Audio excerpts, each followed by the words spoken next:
कोई ऐसा कैदी भी रहा है जिसके बारे में आपकी परसेप्शन बदली हो? मनु शर्मा जब आया था तो हमें लग रहा था कि बहुत ही खतरनाक बंदा होगा, इसका बाप बहुत बड़ा पॉलिटिशियन है, पर ऐसा नहीं था। कि उसने ऐसे ऐसे आइडियाज दिए जिससे कि जहाँ पे हमारी कुछ 1 करोड़ की होती थी, वो एकदम सडनली हमारी काफी ज्यादा हमारा रेवेन्यू जो है जंप कर गया था इसके आइडिया से। जबकि पहले हमें ये था कि नहीं, जेसिका लाल मर्डर केस का है, कैसा होगा, बड़ा खतरनाक होगा, तो ये बहुत सारी मिसकंसेप्शन थी। अफजल गुरु जब जेल में आया तब उसकी कुछ भी गिल्ट था, कुछ डर था आंखों में? जब अफजल गुरु ने देखा जिस दिन लटकाना, तो उस एक दिन पहले रात को गए, इनको फिर अलग सेल में जो है हमने बंद कर दिया, तो ये समझ गए कि कुछ ना कुछ होने वाला है मेरे साथ। उन्होंने गाना वगैरह सुनाया, वो था एक अपने लिए जिए तो क्या जिए, खुशी ये दिल जमाने के लिए। जेल स्टाफ ने उनको काले कपड़े पहना के, हाथों में हथकड़ियाँ बांध के उनको एग्जीक्यूशन गैलोस तक लेके गए और जेल स्टाफ ने उनको लटकाया। सुब्रतो राय के बारे में लिखा हुआ है, उनको पर्सनल स्टाफ के लिए भी कोर्ट ने परमिशन दी हुई थी। तो पर्सनल स्टाफ का मतलब होता है लेटर टाइप करने हैं या सेक्रेटरीट का जो स्टाफ होता है, और उसके लिए अगर एयर होस्टेस है तो फिर आपकी आंखें जो है देखती रह जाती है। बातों से क्या लगता था? बातों से तो काफी सिविलाइज था, पर हरकतों से मुझे नहीं लगता कि सिविलाइज थे। निर्भया कांड में उसका मेन एक्यूज था वो राम सिंह था, जो जिस ग्रिल से उसने सुसाइड किया था, जिस सेल में रखा हुआ था, 3 बंदे उसके साथ हुए थे, ये चौथा बंदा है। तो उनको पता ना चले ऐसा तो हो ही नहीं सकता। प्लास्टिक की बाल्टी थी जिसके ऊपर दिखाया था किसके ऊपर चढ़ के उसने किया, तो मुझे लगा कि ये इसने नहीं किया, इसको लटकाया गया। अच्छा। ये मेरा अपना इम्प्रेशन था। जब मजिस्ट्रेट की जांच हुई तो उसमें निकला कि इसके विसरा में अल्कोहल था, इसके साथ वालों ने उसको शराब पिला के उसको मारा। चार्ल्स सोबराज की बात है, उसको बिकनी किलर कहते थे, चाहे लड़की कहें चाहे औरत कहें, वो उसके ऊपर ऐसी अटैक हो जाती थी। उसकी एक पर्सनैलिटी एक ऐसी क्रिस्मेटिक पर्सनैलिटी थी। गोवा उसका फेवरेट डेस्टिनेशन था। वहां पे वो क्या करता था कि फॉरेनर लड़कियां जो आती थी उनके साथ दोस्ती करता था। मेन उसका ऑब्जेक्ट होता था कि उनको लूटना, फिर उनको जो है रात को डिनर पे इनवाइट करना, डिनर पे इनवाइट करके खाने में कुछ चीजें ऐसी नशीली चीज वो मिला देना, लड़की बेहोश हो जाए, फिर उनको रेप करना। इसलिए इसको बिकनी किलर कहते थे। किसी भी स्टेटस की लेडीज क्यों ना हो, जर्नलिस्ट, वकील, डॉक्टर, प्रोफेसर, सब उसको मिलने आती थी। उसका एक पर्सनैलिटी का एक वो था, अलग ही हो रहा था। तमन्ना talkies, where you can follow trend every weekend. So please share, follow and subscribe. इस वीडियो में व्यक्त किए गए सभी विचार, मत और सुझाव अतिथि के व्यक्तिगत अनुभवों और विचारों पर आधारित है। इसमें चैनल, एंकर या निर्माता की सहमति या विचारों का आवश्यक रूप से मेल होना जरूरी नहीं। इस वीडियो का उद्देश्य केवल जानकारी और विचार विमर्श है। इसका उद्देश्य किसी को नुकसान पहुंचाना, गुमराह करना या किसी प्रकार की खतरनाक राजनीतिक या वित्तीय सलाह को बढ़ावा देना नहीं है। दर्शकों से अनुरोध है कि वो किसी भी राय या सलाह पर कार्य करने से पहले अपने विवेक और विशेषज्ञ की सलाह जरूर लें। एक ऐसी जगह जहां धूप भी सदियों से आने का इंतजार करती है, एक ऐसी दीवार जहां उस पार सिर्फ और सिर्फ गुनाह, सजा और मौत का इंतजार होता है। तिहाड़ जेल, एशिया की सबसे बड़ी और सबसे ड्रेडेड जगह, जहां कैदी आते हैं और फिर इंतजार होता है उनकी सजा का। वो सजा मौत भी हो सकती है, और उन सजा को, उस मौत को अपनी आंखों के सामने देखता है एक शख्स जो वहां का जेलर होता है। जी हाँ, जेलर जो तमाम मौतों को अपने सामने देखता है और तमाम कैदियों के आखिरी पलों को महसूस करता है या फिर विटनेस करता है। कितना मुश्किल होता है तिहाड़ जेल जैसी जगह में रहना और अपने आप को इन कैदियों के बीच में इस तरह से रखना कि मानो आपको उनको कहीं ना कहीं डिसिप्लिन में रखना है। मुश्किल तो होता है, लेकिन इसे करते हैं वहां के जेलर, जिनकी नौकरी भी कह सकते हैं कि मुश्किल है, लेकिन हाँ, जज्बे को सलाम है। मेरे साथ हैं सुनील गुप्ता जी, जो कि तिहाड़ जेल में जेलर रह चुके हैं। और सर, मेरा सौभाग्य है कि मैं आज आपके साथ यहाँ पर मिल रही हूँ, बैठ रही हूँ, तमाम कहानियां आपसे सुनेंगे। बहुत बहुत स्वागत है। Thank you for inviting. तो सुनील गुप्ता जी वो शख्स हैं जिन्होंने ऐसे ऐसे कैदियों को अपनी आंखों के सामने सजा पाते देखा है, मरते हुए देखा है, जिनके बारे में आपने या तो न्यूज़ की हेडलाइंस में सुना होगा, न्यूज़ की हेडलाइंस में पढ़ा होगा, लेकिन आपने उनकी कहानियां नहीं सुनी होंगी। सिर्फ और सिर्फ वो कहानियां सुनी होंगी जो उनके साथ दफन होगी, यानी कि कोई सबूत उन कहानियों का नहीं है, लेकिन आज साक्ष्य हमारे सामने है और कहते हैं साक्ष्य को सबूत की जरूरत नहीं होती है।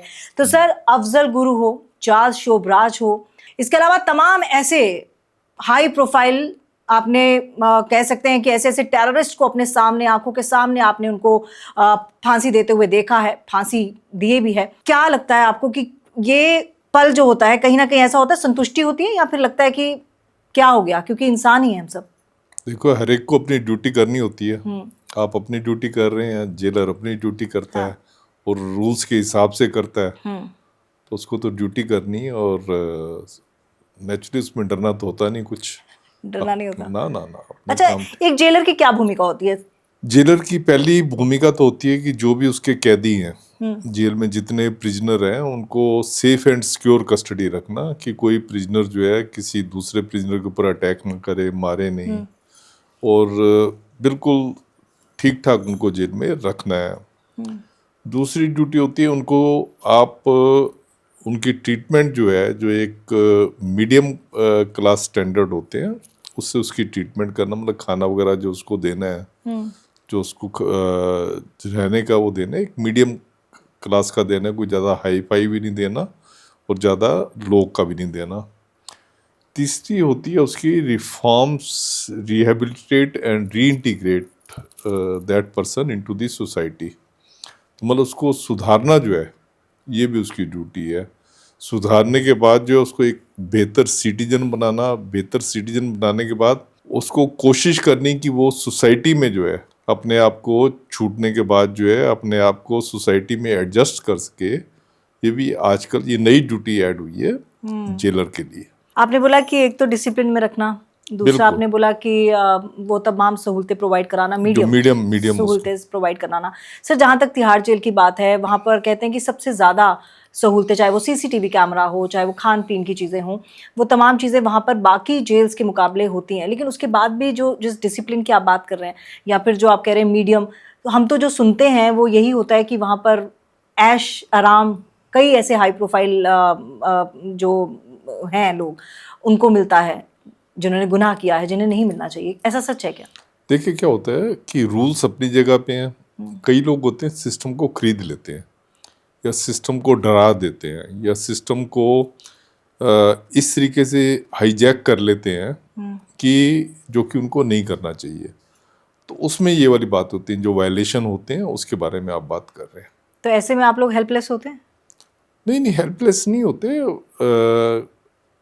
कोई भी कभी भी वायलेशन होता है तो उसमें आप कोशिश करते हैं पूरा कि रूल के हिसाब से चले, पर अगर आपका कोई सीनियर ऑफिसर जो है वो बिल्कुल ही अड़ा हुआ है कि इनको जो है रूल से बाहर जाके इसको ट्रीटमेंट देनी है, तो उसमें दिक्कत जरूर आती है। और मैंने अपनी किताब में जो है, जो ब्लैक वारंट किताब है, उसमें इस बारे में लिखा हुआ है। और मैंने ये भी लिखा हुआ है कि मैंने देखा है कि जब भी बहुत इन्फ्लुएंशियल बंदा, या बहुत पैसे वाला आदमी, या बहुत बड़ा पॉलिटिशियन अगर वो जेल में आ जाता है, तो जनरली मैंने देखा है कि सिस्टम जो है बकर डाउन कर जाता है। और मैं दर्शकों को बताना भूल गई कि ब्लैक वारंट नाम की जो इनकी किताब है, उस पर नेटफ्लिक्स पे मूवी भी बन चुकी है, सीरीज बन चुकी है, तो आप वो जरूर दिखेगा, क्योंकि बहुत सारी ऐसी चीजें हैं जो अनसुने सच भी हैं, अनसुने झूठ भी हैं। तो वो मूवी जरूर देखिएगा, सीरीज जरूर देखिएगा, क्योंकि उससे बहुत सारी चीजें सर पता चलती हैं। बिल्कुल सर, एक और चीज, क्योंकि जो वही मैं कह रही हूँ ना, जो हम सुनते हैं, क्योंकि मैं भी कई चैनल्स में न्यूज रीडर रह चुकी हूँ, तो जैसी चीजें सामने आती हैं वो ऐसा लगता है कि कई बार हम देखते हैं कि कोई नेता जो है, अभी रिसेंटली आम आदमी पार्टी के एक नेता थे, उनका नाम नहीं लेना चाहूंगी, उनकी वीडियो लीक हुई थी कि मसाज करते उनको देखा गया। तो ये कैसे अंदर एंट्री मिल जाती है? देखिए, मसाज वाले कोई बाहर से तो आते नहीं। अच्छा, वो प्रिजनर ही होते हैं, कोई बाहर से मसाज करने वाले नहीं बताए गए थे उसमें। तो क्या होता है कि जब भी कोई इन्फ्लुएंशियल बंदा आता है, या थोड़ा हैवी वेट होता है, या थोड़ा सा बदमाश होता है, तो हमारे जो दूसरे प्रिजनर हैं, मैं आपको बताना चाहूँगा कि करीब करीब 85% जो प्रिजनर हैं हमारे जेल के, वो लोअर इकोनॉमिक क्लास से आते हैं, लोअर स्टेटस से आते हैं, जिसमें कि आपकी जो ईयरली इनकम है 1 लाख रुपए से कम है। अच्छा, गरीब, अब आप कह सकते हैं कि खाली गरीब ही जेल में क्यों आते हैं, दूसरे लोग क्यों नहीं आते। मुझे लगता है कि दूसरे लोग जो है लॉ को मैनेज कर लेते हैं और ये गरीब लोग जेल में इसलिए आते हैं क्योंकि मैनेज नहीं कर पाते। तो ये लोग जो 85% मैंने आपको तब का बताया है, तो ये लोग ढूंढते रहते हैं कि कोई ऐसा बंदा है जिसकी ये सेवा कर सकें और उस सेवा की उसमें बदले में उनको या पैसे मिल जाएं या उनके किसी बच्चे को नौकरी मिल जाए। जब किसी ने हमेशा तो जेल में रहना नहीं है, जब तक वो जेल में है तो उसके बाद छूटने के बाद उनके बच्चे को नौकरी दे दे या कोई फिनेंशियल हेल्प कर दे उनके घर वाले। इसलिए मसाज करने वालों की लाइन लगी होती है। वो जैसे आप नाम जो ले रहे थे, जिनका आपने नाम नहीं लिया, जिनके बारे में आप बता रहे थे, तो वो तो बहुत ही इन्फ्लुएंशियल थे। हाँ। उनको तो वो तो उन्होंने किसी के सिरके के ऊपर हाथ भी अगर रख देना था तो उसके जीवन बदल जाता। तो ऐसे लोगों के लिए लाइन लगी होती है मसाज करने वालों की। तो मतलब पॉलिटिकल इंटरफेरेंस रहता है? नहीं, इसको पॉलिटिकल इंटरफेरेंस नहीं वैसे कहेंगे। पॉलिटिकल इंटरफेरेंस तो ये होता है कि ऊपर से अगर आपको कोई कहे कि इसकी आपने इसको आपने सुविधाएं देनी है जेल में, या इसको आपने रूल्स को तोड़ के आपने इसको ट्रीटमेंट देनी है, वो वाली बात नहीं है। पॉलिटिकल इंटरफेरेंस नहीं है। कोई भी है, अगर कोई पैसे वाला भी आ जाए तो उसके लिए भी जो है हमारे जो ये तबका है, ये लोग मालिश मसाज वगैरह करने के लिए, सेवा करने के लिए तैयार है, कपड़े धोने हैं। अच्छा, आपके टेन्योर में कौन सा ऐसा शख्स था हाई प्रोफाइल जिसको सबसे ज्यादा जरूरत थी इन सब सुविधाओं की, जिसने ज्यादा टेंट्रम्स दिखाए हों? नहीं, बहुत रहे हैं। मैंने इसमें जैसे लिखा हुआ है, राजेंद्र सेठिया था बहुत पुराने टाइम पे, चार्ल्स सोबराज था, सुनील बत्रा था, फिर उसके बाद अभी आपने देखा होगा यूनिटेक के जो मालिक थे, उनका वो था कि वो जेल में बैठ के अपने फ्लैट्स वगैरह बेच रहे थे। तो सुप्रीम कोर्ट ने पूरी उसके जेल सुप्रिंटेंडेंट को, दूसरे लोगों को सस्पेंड कर दिया था और उनके ऊपर डिपार्टमेंटल एक्शन के लिए डायरेक्शन देनी पड़ी। ये बहुत कम होता है कि सुप्रीम कोर्ट ऐसी डायरेक्शन दे रही है। उसके बाद आप सुकेश चंद्र शेखर का आप देख ही रहे हैं कि कितना आ रहा है कि पूरी जेल को ही उसने जो है अपने पेरोल पे रखा हुआ था। और इस पर द्रौपदी मुर्मू जी ने कहा भी था कि आपने डेन बना रखा है तिहाड़ जेल। बिल्कुल, और ऐसे ही मैंने बहुत देखे हैं। उसमें सुब्रतो राय सहारा था, उसके बारे में मैंने किताब में भी लिखा हुआ है। तो जब भी कोई पैसे वाला या पॉलिटिकल बिगविग ये जब जेल में आते हैं तो ये सुविधाएं जो है या तो अधिकारपूर्ण अपने उसमें ले लेते हैं या ये सुविधाएं खरीद लेते हैं, जिससे कि सिस्टम आपका जो है सिस्टम आपका बकल डाउन कर जाता है, उनके आगे झुक जाता है। अच्छा, आपके टेन्योर में ऐसा कोई इंसिडेंट हुआ है जिसने आपको झकझोर के रख दिया हो? हाँ, एक जैसे मैंने एक नाम अभी लिया है, उस केस में जब सिस्टम बहुत ज़्यादा झुक गया था उनके आगे, तो मैं फिर अरविंद केजरीवाल जी के पास गया था। अरविंद केजरीवाल जी को मैंने कहा कि इस बंदे के आगे सारा सिस्टम झुका हुआ है, इवन डायरेक्टर जनरल जो है इसके पैरों को हाथ लगाता है और दूसरे सीनियर ऑफिसर जाके इसको कर रहे हैं। तो अरविंद केजरीवाल ने काफ़ी मुझे दिया कि तुमने बड़ा अच्छा किया मैं बता के, पर अल्टीमेटली किया कुछ नहीं। उसका नतीजा ये हुआ कि जब मैं रिटायर हो रहा था तो मुझे एक बहुत बड़ी एक 12 सफ़े की चार्जशीट जो है दे दी गई। अच्छा। ताकि मेरे ड्यूज वगैरह जो है रुक जाएं और मुझे परेशानी हो। तो ये चीज़ आपको पता है, सरकारी नौकरी में ये चीज़ बड़ी आम बात है। कौन थे वो? नाम बताना ठीक नहीं है, नहीं लोग अपने आप ठीक है। अच्छा, कोई ऐसा कैदी भी रहा है जिसके बारे में आपकी परसेप्शन बदली हो? आपने सोचा हो कि बहुत बड़ा गुनाहगार है, लेकिन उसके बाद आपको लगा कि नहीं, शायद कुछ हालात ऐसे रहे हों, कुछ परसेप्शन बदली हो? हाँ, कुछ ऐसे कैदी भी होते हैं, कईयों के बारे में आपको परसेप्शन होती है कि ये कोई इतना बड़ा नहीं है पर निकलता बहुत बड़ा है। हाँ। और कई होते हैं जिनके बारे में होता है आपको कि बहुत खतरनाक होगा, बहुत बड़ा होगा, पर जब आप उनको देखते हो, आप उनके साथ डील करते हो, आप जेल में उनको जब चलाते हो, तो आपको पता लगता है ये उतना खतरनाक नहीं जितना प्रेस ने बनाया। कौन था ऐसा? ऐसे नाम बहुत सारे हैं। वैसे मैं आपको बता दूं, जैसे आपने हम अभी डिस्कस कर रहे थे मनु शर्मा का, आप बता रहे थे। तो जब मनु शर्मा आया था तो हम, अच्छा, वो भी आपके टेन्योर में थे? हाँ, तो मनु शर्मा जब आया था तो हमें लग रहा था कि बहुत ही खतरनाक बंदा होगा, इसका बाप बहुत बड़ा पॉलिटिशियन है, तो बहुत ही खतरनाक बंदा होगा, पर ऐसा नहीं था। इनफैक्ट मैं आपको बताऊं कि उस बंदे ने जेल के जो रिवेन्यू में इतना ज़्यादा उसने हिफाजा करवाया, उसने नई नई टेक्निक बताई। जैसे हमारा जेल का सामान होता था, उसको हम टीजे के उसमें बेचते थे। टीजे अभी भी बिकता है, टीजे ब्रांड नेम है उसका। उसमें बिकता है, बिस्किट हैं, बंद हैं, ब्रेड्स हैं और नमकीन है, बहुत सारी चीज़ें जो है हमारे उसमें टीजे ब्रांड के नेम के उसमें बिकती हैं। तो उसने ऐसे ऐसे आइडिया दिए कि ताकि आपकी सेल जो है एकदम शूट कर जाए। अच्छा। जैसे एक आइडिया उसने दिया कि जितने बाहर मॉल्स वगैरह, आजकल दिल्ली में मॉल्स का कल्चर है काफ़ी, तो उसने कहा मॉल्स में आप अपने ये आउटलेट खोलो। फिर उसने कहा कि कोर्ट कम्प्लेक्सेस हैं उसमें खोलो, हाई कोर्ट में खोलो, सुप्रीम कोर्ट में खोलो। फिर उसने कहा कि जेल के बाहर जितने हमारी शॉपिंग कम्प्लेक्स है उसमें खोलो। तो ऐसे उसने ऐसे ऐसे आइडियाज़ दिए जिससे कि मुझे उस टाइम का पता है कि जहाँ पे हमारी कुछ एक करोड़ की होती थी, वो एकदम सडनली हमारी काफ़ी ज़्यादा हमारा रिवेन्यू जो है जंप कर गया था इसके आइडिया से। तो जबकि पहले हमें ये था कि नहीं, जेसिका लाल मर्डर केस का है, कैसा होगा, बड़ा ख़तरनाक होगा। तो ये बहुत सारी मिसकंसेप्शन थी। पर जब उसको जो हमने हैंडल किया तो हमने देखा कि वो बल्कि जेल के लिए बहुत ज़्यादा बेनिफिशियल था, बहुत बेनिफिशियल था। उसने एक ट्रस्ट बनाया हुआ था जिसमें गरीब बंदी जो है, जिसके माँ बाप दोनों जेल में आ गए, या जो बंदे फीस नहीं दे सकते तो उनकी फीस वगैरह वो अपने उससे देखता था। चैरिटेबल ट्रस्ट अपने नाम से ही उसने बनाया हुआ था, Siddharth Vashishtha charitable trust. In fact मुझे ये बातें तब पता लगी जब मुझे हाई कोर्ट ने कहा कि कुछ एक लोगों का एडमिशन करवाना था स्कूल में, पर उनके पास पैसे नहीं थे उनके घर वालों के पास कि बच्चे का एडमिशन करवा सकते, क्योंकि उनका जो अर्निंग मेंबर था वो जेल में था।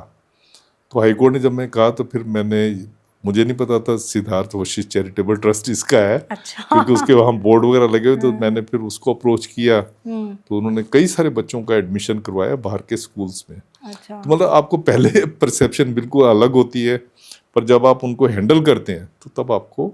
और मनु शर्मा का रहना सहना कैसा था, क्योंकि वो तो एक अच्छी फैमिली से बिलोंग करते हैं, रुबाबदार फैमिली है। आज भी आप देखिए उनके जो लिकर का लिकर बिजनेस, हाँ, वो बहुत चल रहा है। एक भाई जो है वो सांसद है। तो ये इन सब चीज़ों का भी उस वक्त, क्योंकि उस वक्त चीज़ें अलग थी, अब अलग हैं, तो उस वक्त भी उनके साथ भी ट्रीटमेंट अच्छा होता था, वीआईपी ट्रीटमेंट उनको मिलता था, या कहीं ना कहीं उनको गिल्ट था? क्योंकि देखिए क्या होता है, मैंने आपको सबसे पहली शुरुआत जो मैंने की थी, मैंने ये कहा था कि जो भी इन्फ्लुएंशियल लोग होते हैं, चाहे मनी वाइज इन्फ्लुएंशियल हैं या पॉलिटिकली इन्फ्लुएंशियल हैं, उस सिस्टम को अपने हिसाब से चला लेते हैं। तो कुछ वो अपने हिसाब से चलाते हैं, कुछ हम अपने हिसाब से चलाते हैं। तो दोनों विन विन सिचुएशन में जो है, इस केस में दोनों विन विन सिचुएशन में रहे हैं। अच्छा, तिहाड़ जेल अब आप बता रहे हैं कि अपने हिसाब से चला लेते हैं, क्या ये सही है सर?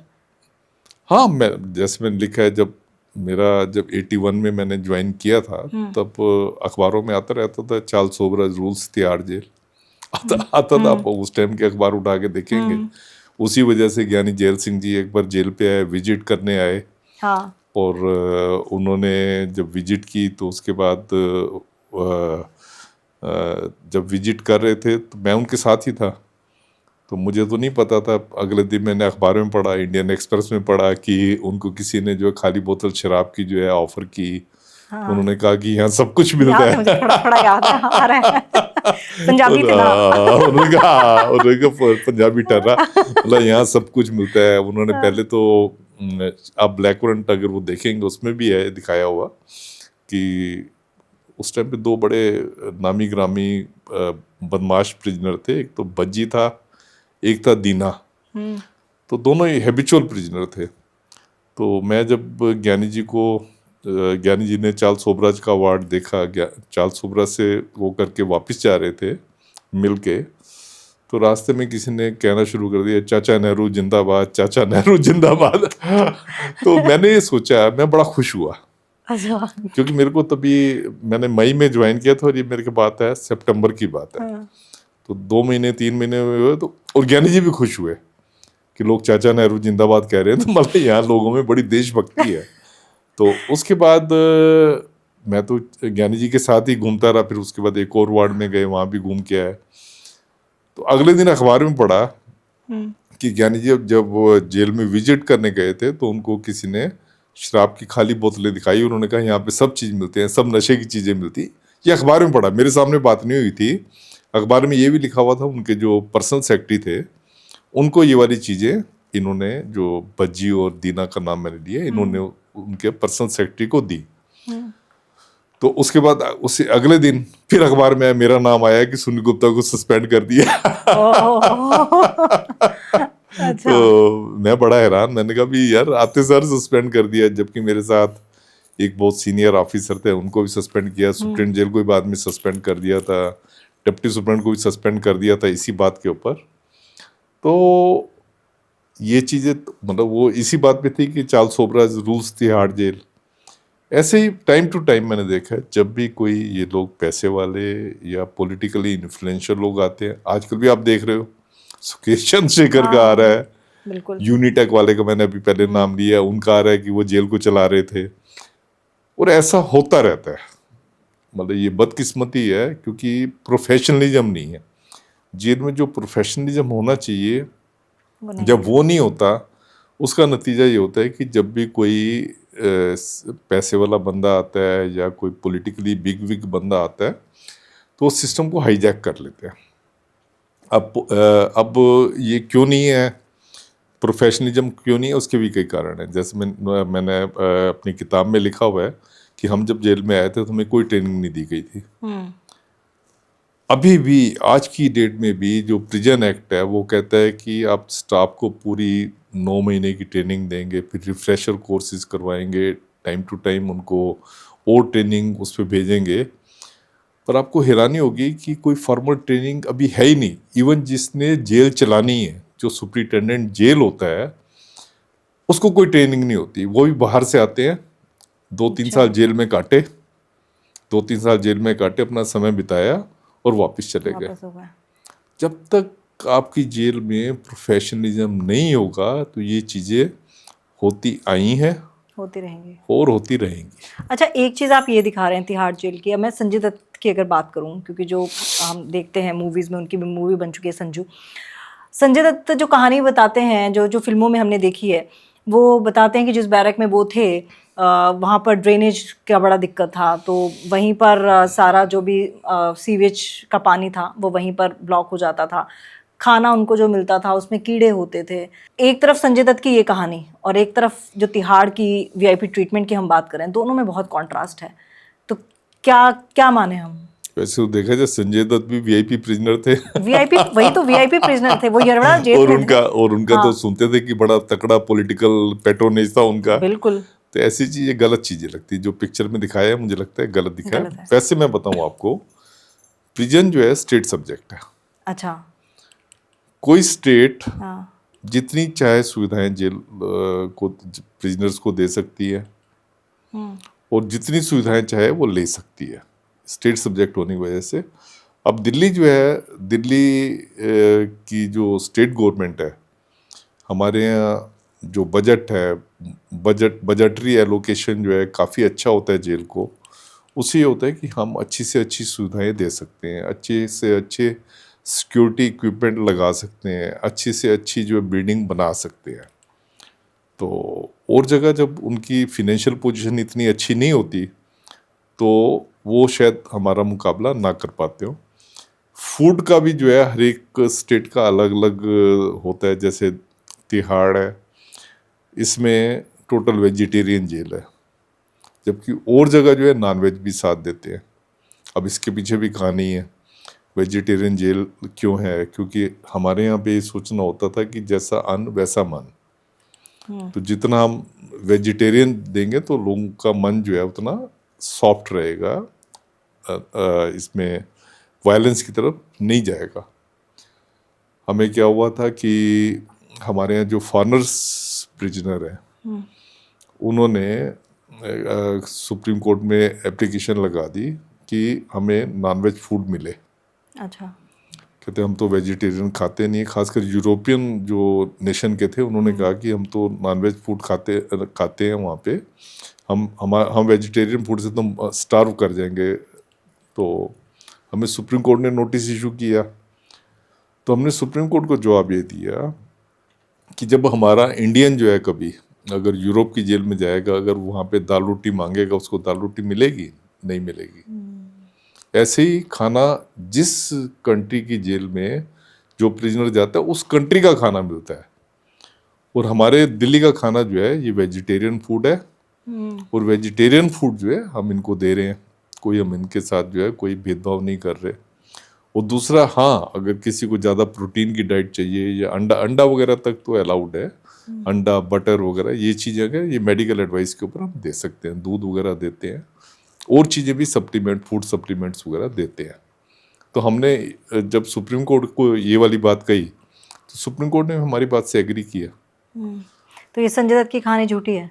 संजय दत्त की कहानी मेरे ख्याल झूठी होनी चाहिए। ऐसा मैंने कभी भी नहीं पढ़ा कि किसी को ऐसा फूड इंडियन जेल्स में मिलता हो। अगर आप मैंने बाहर की जेलों में देखा है कि वहाँ कीड़े वगैरह फूड में चलते होते थे, वहाँ होता था, पर इंडियन जेल्स में ये जरूर सुना था कि दालों में पत्थर वगैरह होते थे, दाल में पानी ज़्यादा होता था, दाल वो नहीं मिलती थी। ये बातें जरूर सुनी हुई हैं, पर ऐसी देखी नहीं है मैंने। और मेरे ख्याल मुझे नहीं लगता कि ये जो बॉम्बे वाली आप जो आर्थर रोड जेल की बात बता रहे हैं या पूना वाली बात जो बता रहे हैं यरोडा जेल की, तो ये ठीक होगी नहीं होगी। ठीक। अच्छा, एक और चीज़, जैसे कोई ऐसा कैदी, आपने तो इतने सारे कैदियों के साथ, अगर मैं सबसे ज़्यादा करूँ तो अफजल गुरु सबसे ज़्यादा कहानी का हाईलाइट माना जाता है। अफजल गुरु की कहानी मैं आपसे सुनना चाहूँगी, क्योंकि वो आपने अपनी किताब में भी लिखी है, सीरीज़ में भी है। जब पहली, क्योंकि अफजल गुरु के साथ कई ऐसे खैर कैदी हैं जिनके ऊपर बड़ी क्यूरियोसिटी थी, मीडिया की भी नज़रें थी, आम जनता की भी नज़रें थी, उसमें से मुझे लगता है अफजल गुरु सबसे ऊपर था। अफजल गुरु की कौन सी कहानी, क्या कहानी? अफजल गुरु जब जेल में आया तब उसकी कुछ भी गिल्ट था, कुछ डर था आंखों में, मौत का डर था, या फिर उसको पता था कि एक दिन ऐसा आना ही था? नहीं, देखें, जब भी जेल में आते हैं तो जेल में आके डिप्रेशन तो होता ही है। जेल कोई ऐसी जगह नहीं है कि एक आदमी रिलैक्स फील करेगा, और खासकर इतने बड़े केस में आए हो जहाँ पार्लियामेंट एक डेमोक्रेसी का टेम्पल है, उसके ऊपर अटैक किया हो, तो नेचुरली वो रिलैक्स तो नहीं था, डर तो होता ही है। फिर जब डेथ सेंटेंस हुई तो डेथ सेंटेंस का भी डर हर एक को होता है। पर इसके केस में मैंने अपनी किताब में जो लिखा मैं उसके बारे में बताऊंगा। इसके केस में क्या था कि जब इनकी मर्सी पिटीशन जो है रिजेक्ट हुई, एक्चुअली क्या होता है, प्रोसेस ये है कि पहले ट्रायल कोर्ट जो है डेथ सेंटेंस देती है, तो जब ट्रायल कोर्ट डेथ सेंटेंस देती है तो उनको हाई कोर्ट से इसको अप्रूव करवाना पड़ता है। हाई कोर्ट उसको अप्रूव करती है। अप्रूव करने के बाद जो है उसमें अपील भी साथ ही सुन लेते हैं। हाई कोर्ट जब अप्रूव करती है उसके बाद सुप्रीम कोर्ट में जाता है। सुप्रीम कोर्ट के बाद जो है जब सारे जुडिशल जो रास्ते हैं वो जब बंद हो जाते हैं, उसके बाद वो उनके पास रास्ता होता है कि वो राष्ट्रपति जी के पास जो है अपनी मर्सी पिटीशन जो है, दया याचिका जिसको कहते हैं, वो डाल सकते हैं। तो इनकी जब दया याचिका जो है राष्ट्रपति जी ने रिजेक्ट की, तो उसके बाद नेचुरली जो जेल प्रशासन होता है उनको जो ट्रायल कोर्ट होती है या उनकी सक्सेसर कोर्ट जो होती है उनके पास जाना होता है। उनको ये कहना होता है कि आप इसमें ब्लैक वारंट इशू करो, क्योंकि अब ये केस मैच्योर हो गया है, आपने जो डेथ सेंटेंस दी थी जो कोर्ट, तो उसको ये एग्जीक्यूट करने का, उसको ब्लैक वारंट कहते हैं। मेरी किताब का नाम भी जो है लकीली या अनलकीली ब्लैक वारंट ही नहीं, था। लकीली। हाँ, तो उसके बाद जो है जब जज जो है वो ब्लैक वारंट इशू करते हैं, तो ये काम मैंने किया था, जो ब्लैक वारंट इशू करवाना था वो मैंने किया था। तो जब ब्लैक वारंट इशू हो गया तो उसके बाद इनके हैंगिंग प्रोसेस में मुझे हेडक्वार्टर ने कहा था कि आप जाके हेल्प करें, जिस जेल में एग्जीक्यूशन होना था उनकी आप हेल्प करें। फिर मैं उनकी हेल्प के लिए मैं वहाँ गया था। वैसे जो एग्जीक्यूशन का काम होता है ये सुप्रीम जेल का होता है। अच्छा। सुप्रीम जेल और उनका जो स्टाफ होता है, पर मैं क्योंकि लीगल, आप लगा ले, लीगल मैटर्स देखता था, तो मुझे उन्होंने वहाँ भेजा। तो उसके बारे में मैंने अपनी किताब में लिखा हुआ। तो उसके बारे में जब हम गए, तो जब अफजल गुरु में देखा, जैसे रात को हम गए, जिस दिन लटकाना था उस एक दिन पहले रात को गए, इनको फिर अलग सेल में जो है हमने बंद कर दिया, तो ये समझ गए कि कुछ ना कुछ होने वाला है मेरे साथ। उसके बाद अगले दिन सुबह का टाइम था, तो जो हमारा प्रोसेस कहता है कि सुबह जब हम गए तो वो चाय वगैरह हमने इकट्ठे पी। जब चाय पी तो चाय पीते हुए उन्होंने अपना जो बताया, मैंने बुक में लिखा हुआ है उनका, मेरी टेररिस्ट मेंटालिटी नहीं है। अगर मेरी टेररिस्ट मेंटालिटी होती मैं अपने बच्चे को डॉक्टर ना बनाता। मैं भी वैसा ही देशभक्त हूँ जैसे आप हो। ये बातें, बहुत सारी बातें उन्होंने कही। ये भी कहा कि मुझे गलत फंसाया, तो अब उस पर तो हम कुछ नहीं कह सकते थे, गलत फंसाया या ठीक फंसाया, ये तो हम कुछ नहीं कर सकते थे। वो तो जुडिशियल प्रोसेस है, तो वो तो हमने पूरा करना ही था। तो उसके बाद फिर हमने कहा कि आपके लटकने के बाद जो है, एग्जीक्यूशन के बाद जो है, वहाँ लैंड ऑर्डर प्रॉब्लम क्रिएट हो सकती है, तो आप कुछ कहना चाहेंगे अपनी वहाँ के लोगों को। तो उन्होंने एक लेटर लिखा, सबको कहा पीस बना के रखना, अपनी वाइफ के नाम से लेटर लिखा, और साथ में ये भी कहा कि बेटे का, बच्चों का ध्यान रखना। तो उसके बाद फिर उन्होंने गाना वगैरह सुनाया। वो था एक, अपने लिए जिए तो क्या जिए, खुशी ये दिल जमाने के लिए। मतलब उसमें वो ये कहना चाहते थे कि अपने लिए जीना, अपने लिए तो पशु भी जीता है, अगर आप मनुष्य हो, अगर आपने जीना है तो आप दूसरों के लिए जियो। जितना आप दूसरों के लिए जियोगे वही, उसी को जीना कहते हैं। तो ये गाना सुनाया। उसके बाद जो एग्जीक्यूशनर नहीं था उसमें, तो जेल स्टाफ ने उनको काले कपड़े वगैरह पहना के, फांसी के पहले पहनाते हैं, तो काले कपड़े पहना के, हाथों में हथकड़ियाँ बांध के उनको एग्जीक्यूशन गैलोस तक लेके गए, और जेल स्टाफ ने उनको लटकाया। तो ये वाली बातें मैंने सारी अपनी किताब में लिखी हुई है। सर, जिस दिन मतलब फांसी लगनी होती है किसको, तो उससे पहले का प्रोसीजर, और जब फांसी लग जाती है तो सबसे पहले किसको कांटेक्ट किया जाता है? उससे पहले का एक दिन का बताइए कि उससे पहले का, जैसे आपने बताया कि उनको अलग बैरक में लेके गए। देखिए क्या होता है, जो रूल्स पोजीशन है वो ये है कि करीब करीब 15 दिन जैसे ब्लैक वारंट इशू होता है, अच्छा, तो उस टाइम पे जब अफजल गुरु की फांसी हुई थी, उस टाइम पे ब्लैक वारंट की कॉपी जो है प्रिजनर को नहीं दी जाती थी। अच्छा, बल्कि अब रूल्स कहते हैं कि अब ब्लैक वारंट, मतलब जो उसकी कॉपी है उसकी उसको देंगे, उसकी फैमिली को देंगे, ताकि उसको भी चैलेंज करना है तो वो कर सकते हैं। इवन राष्ट्रपति की जो मर्सी पिटीशन रिजेक्ट की है, उसके कारण भी आप उनको देंगे, ताकि उसको भी, कारणों को अगर कोई चैलेंज करना चाहे तो सुप्रीम कोर्ट के आगे कर सकता है। तो जब ब्लैक वारंट इशू होता है तो उनको अलग रख देते हैं, उस प्रिजनर को दूसरे प्रिजनर से अलग रख देते हैं, एक तरह का सोलिटरी कन्फाइनमेंट में रख देते हैं।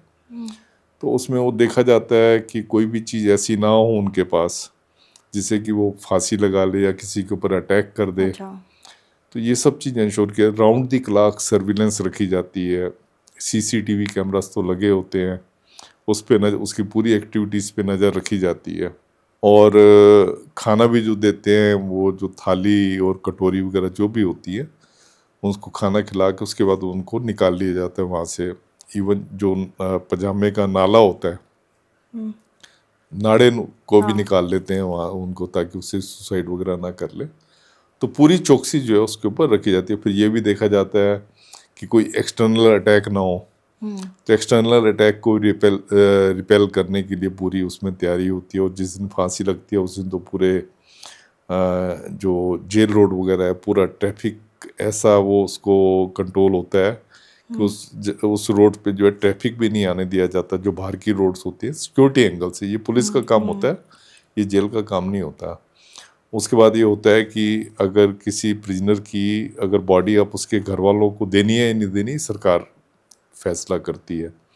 अगर सरकार को लगता है कि इसकी बॉडी जो है इसके घर वालों को दे दी तो उससे का मेमोरियल बन सकता है या बॉडी का मिसयूज हो सकता है, तो सरकार जो है मना कर सकती है कि इसकी बॉडी जो है इसके उसको परिवार वालों को ना दो, और जेल वालों को जाके क्रीमेट या उसका जो अंतिम संस्कार वगैरह जो होता है जेल वालों को करना पड़ता है। जैसे अफजल गुरु का केस था, अफजल गुरु की बॉडी को जो है वहीं जेल के अंदर ही जो है दफनाया गया था। तो ये सारा प्रोसेस है। और अब ये भी हो गया है कि जैसे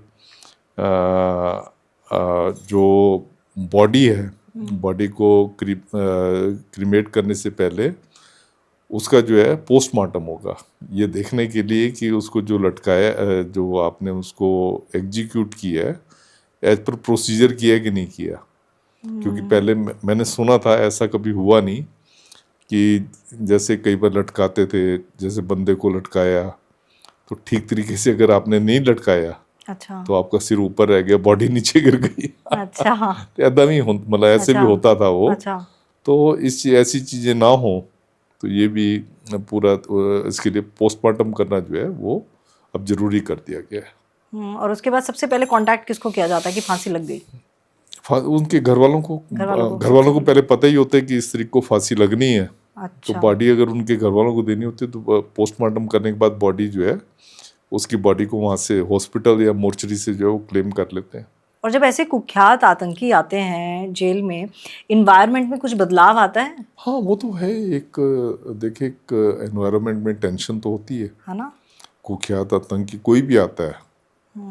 तो आजकल तवस्सुर राना आया हुआ है, या उससे पहले छोटा राजन आया था। जो भी एक मामले में टेंशन तो होती है, कुछ देर तक तो एक टेंशन रहती है। उसके बाद धीरे धीरे जैसे वो सिस्टम में अपना एजिमुलेट हो जाता है तो फिर धीरे धीरे लोग भूल जाते हैं। अच्छा, बीइंग अ जेलर आप बात करते हैं कैदियों से? मतलब जेलर की ड्यूटी होती है कैदी से बात करना, उसको, ताकि पता लगे कि इसके लिए क्या सिक्योरिटी रिक्वायरमेंट है, इसकी कैसी साइकोलॉजी है, ये भागने वाला तो नहीं है, या किसी के ऊपर अटैक करने वाला तो नहीं है। ये सारी जेलर को तो ज़्यादा से ज़्यादा उससे बात करनी चाहिए। तो कोई ऐसा कैदी रहा है आपके टेन्योर में जिससे बात करके आपको, एक तो आपने मनु शर्मा का नाम लिया, जिससे बात करके आपको लगा हो कि शायद इसके साथ अन्याय हुआ है? नहीं, देखिए, अन्याय या न्याय करने वाले तो हम कोई नहीं होते, वो तो जो कोर्ट ने कर नहीं, दिया। जैसे कई मोहरा बना दिए जाते हैं, मतलब अपराध तो किया है लेकिन हाँ मोहरा बनाया गया, जिससे बात करके थोड़ा अभी इंटेलेक्चुअल। फिलहाल मेरे को ऐसा याद नहीं है, ऐसा कोई याद नहीं है। बाकी देखें, जो भी हुआ है, जो कोर्ट की जेलर क्या होता है, जेलर एक तरह का स्टेट कस्टोडियन होता है। जो कन्विक्ट होते हैं उसके लिए तो स्टेट कस्टोडियन होता है, और जो अंडर ट्रायल होते हैं उनके लिए जुडिशियल कस्टोडियन होता है। तो जेलर को रूल्स में लिखा हुआ है कि आपने किस तरीके से, मेन तो कस्टोडियन का काम होता है कि उनको कोई उनका उनको कोई इंजरी ना हो, कोई मारे ना, अटैक ना करे, या खाना वगैरह आपने ठीक तरीके से, आपके मैनुअल में लिखा हुआ है कितने बजे आप प्रिजनर्स को उठाएंगे। जैसे आपने 6 बजे के करीब जो है, 5:30 से 6 बजे के करीब प्रिजनर्स को आप उठा देते हैं। उसके बाद जो है वो टॉयलेट वगैरह जो जाना है उन्होंने, नहाना उन्होंने, वो करके फिर चाय वगैरह सर्व करते हैं, फिर ब्रेकफास्ट सर्व करते हैं। फिर आप ब्रेकफास्ट सर्व करके जिन्होंने कोर्ट जाना होता है उनको कोर्ट भेजना शुरू कर देते हैं। और उसके बाद फिर जिनको मिलने वाले, जो उनके घर वाले आते हैं, तो 12 बजे तक जो है उनका मिलाई का टाइम होता है। उसके बाद लंच सर्व हो जाता है, उसके बाद रेस्ट का टाइम हो जाता है 12 से 3 बजे का। उसके बाद फिर उनको दोपहर की या शाम की चाय कह लो, शाम की चाय मिलती है। उसके बाद रात को 7 बजे के करीब आप उनको डिनर दे देते हैं, और डिनर देने के बाद फिर उनको बंद कर देते हैं। इसको कहते हैं सब अच्छा। जब सवेरे खोलते हैं उसको कहते हैं सब अच्छा, शाम को जब बंद करते हैं उसको भी कहते हैं सब अच्छा। हमारे लिए सब अच्छा टर्म जो है बहुत अच्छी होती है। सब अच्छा, सब अच्छा है। अच्छा, एक्सट्रीम कोई ऐसा बंदा था जिसको लगा हो कि यार कहाँ, मतलब कुछ समझ नहीं आ रहा, ना कुछ सुनने को तैयार है, मतलब जिसने हद ही कर दी हो, चाहे वो वीआईपी ट्रीटमेंट की बात हो, ऐशो आराम की बात हो, मतलब जिसको देखकर आपको भी लगा हो कि यार मतलब हद ही हो गई इसकी तो? नहीं, वो मैंने अपनी किताब में लिखा हुआ है, सुब्रतो राय के बारे में लिखा हुआ है कि उनको जेल में ना रख के उनको एक स्पेशल ट्रीटमेंट, बेशक जो ट्रीटमेंट दी गई थी वो ये थी कि इन्वेस्टर का पैसा वगैरह जो है रिकवर हो जाए, तो उनके लिए स्पेशल कोर्ट कम्प्लेक्स को जो है जेल डिक्लेयर किया गया था, ताकि वो अपनी प्रॉपर्टीज़ वगैरह जो है बेच के, जैसे उनके यूरोपियन बायर हैं या वेस्टर्न कंट्री के उनके बायर्स हैं, वो प्रॉपर्टीज़ अपनी बेच के थ्रू वीडियो कॉन्फ्रेंसिंग का पूरा जो है अरेंजमेंट किया गया था, जिस जगह वो सोते थे, रहते थे। और पहली बार ऐसा मेरे पूरे टेन्योर में 35 साल के सर्विस कैरियर में पहली बार ऐसा था कि जिनको जो है कोर्ट कॉम्प्लेक्स में रख के पूरी सुविधाएं, मतलब पूरी सुविधाओं से भी जो कुछ ज़्यादा सुविधाएं जो उनको दी थी, जिसके बारे में मैंने किताब में लिखा हुआ है। आपने लिखा हुआ है कि एयर होस्टेस वगैरह आती थी, वो क्या कहानी थी? हाँ नहीं, उसमें क्या था कि उनको पर्सनल स्टाफ के लिए भी कोर्ट ने परमिशन दी हुई थी।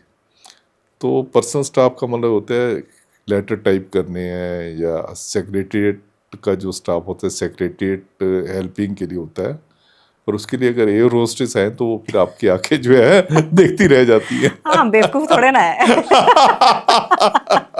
सब जानते हैं, गुस्सा आता है ऐसे लोगों पे। नहीं देखो, सिस्टम का मजाक कर रहे हैं तो गुस्सा करो या अफसोस करो, दोनों दोनों चीजें बराबर है। तो इन लोगों से आप बात की थी, सुब्रत राय से आपने कभी? हाँ, मेरी कई बहुत बार बहुत बात बार। हुई थी। हाँ। बातों से क्या लगता था? नहीं, बातों से लगता था, बातों से तो काफी सिविलाइज था, पर हरकतों से मुझे नहीं लगता कि सिविलाइज थे। Being Punjabi is always a Punjabi. आप थोड़ा पंजाब की तरफ रुक करते हैं सर। हाँ। ये पंजाब में गैंग वॉर, और आप देखिए सिंगर्स के साथ, जैसे फिरौती का मामला, सिद्धू मूसेवाले की आप बात कर लीजिए, उनके साथ जो कुछ हुआ, Lawrence Bishnoi gang versus Bambiha gang, एक गुटबाजी चली हुई है पंजाब में। ये क्यों है? ये गैंग वॉर क्यों है? लॉरेंस बिश्नोई पे तो मैं आऊंगी, लेकिन ये पहले मैं आपसे पूछना चाहूंगी कि ये गैंग वॉर कब बंद होगी? देखिए क्या है कि गैंग वॉर तब होती है जब एक जगह पैसा आ जाता है, हम्म।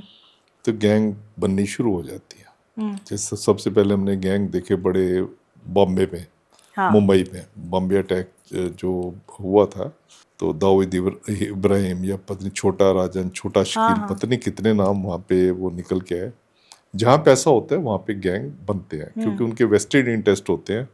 हर एक को होता है ज़्यादा पैसा कमाना, ज़्यादा पैसा कमाना। कोई जात के हिसाब से पैसा कमाता है, कोई धर्म के नाम पे पैसा कमा रहा है, मतलब अलग अलग तरीके से पैसा कमाता है। अब पंजाब का जैसे, पंजाब में आजकल म्यूजिक इंडस्ट्री है, इनमें काफ़ी पैसा है, तो उसी तरीके से गैंग बन रहे हैं। गैंग कोई ये नहीं कि कोई अपनी जाति के लिए कोई काम कर रहा है या उसके लिए, पर अपनी जाति का नाम और अपने विलेज का नाम ये लगाते हैं, और उसमें बड़ा प्राइड फील करते हैं अपने विलेज का नाम लगा के। अरे यार, तुम अपने विलेज का नाम जो है बदनाम कर रहे हो। और आप देखो जो वहाँ की पंचायतें हैं, पहले तो किसी विलेज का नाम लगता तो पंचायतें एकदम गुस्से में आ जाती थी कि हमारे इस विलेज के बंदे ने इतना बड़ा क्राइम किया है। पर अब टाइम ऐसा आ गया है, अब आप दिल्ली में देखो, भवानिया, तेजपुरिया, पता नहीं कैसे कैसे कैसे नाम लग रहे हैं, ऐसे पंजाब में। तो ये ना, इसको कहते हैं मोरल डिग्रेडेशन। मोरल डिग्रेडेशन हो गया है। किसी टाइम पे अगर कोई एक बंदा जो है, किसी गांव का बंदा कोई क्राइम करता था, तो उसकी पंचायत उसको क्या, उसकी फैमिली को गांव निकाला दे देती थी। वो कहते थे नहीं, इनके परिवार से कोई रिश्ता नहीं रखेगा, गांव निकाला उनको दे दे, उनसे हुक्का पानी बंद हो जाता था उनका। पर आज की डेट में ऐसा हो गया कि अगर एक बंदे ने 10 मर्डर कर दिए और दूसरी जात वाले के मर्डर कर दिए, उसको हीरो बना देते हैं। उसको हीरो बना के, जैसे कि उसने गांव का बड़ा नाम मशहूर कर दिया कि उसने इतने मर्डर कर दिए। तो ये जो मोरल डिग्रेडेशन आ रहा है, ये एक पूरी सोसाइटी के लिए एक बहुत बड़ा खतरा है। अच्छा, ये लॉरेंस बिश्नोई जो है वो जेल के अंदर रह के पूरा प्लान कर रहा है, क्या करना है, किसको किससे कितनी फिरौती मांगनी है। सलमान खान को लेकर पूरा चल रहा है कि कैसे मारा जाए। सर, जैसे बाबा सिद्दीकी का जो मर्डर हुआ अभी कुछ महीने पहले, पूरी प्लानिंग, पूरी जिम्मेदारी बिश्नोई गैंग ने ली। उसके बाद अभी जब ऑपरेशन सिंदूर हुआ, तो बिश्नोई ने ये चीज़ कही आतंकवादियों से कि मैं छोड़ूंगा नहीं। तो इतना हिम्मत रखता है क्या बिश्नोई कि जेल में बैठ के, और कैसे संभव हो जाता है? देखिए, जो भी गैंगस्टर होता है वो बहुत चीजें बढ़ा चढ़ा के, वो हमेशा ही शो करेगा कि जैसे जेल को वो चला रहा है। और कई तो ऐसे गैंगस्टर हैं जो कहते हैं पूरे शहर को हम चला रहे हैं, कोई होते हैं पूरी स्टेट को हम चला रहे हैं। तो बढ़ा चढ़ा के बातें करते हैं। अब किसी जगह इनका होता क्या है कि मैंने गैंगस्टर को बहुत नज़दीक से देखा हुआ है।